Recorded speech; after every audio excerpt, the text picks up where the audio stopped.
A sight to see in the village of Newburgh Tuesday. A cold front triggered severe thunderstorms, producing heavy rain, gusty winds, and hail across Wisconsin.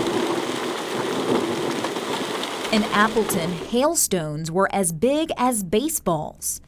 And in Delavan, quarter-size hail fell.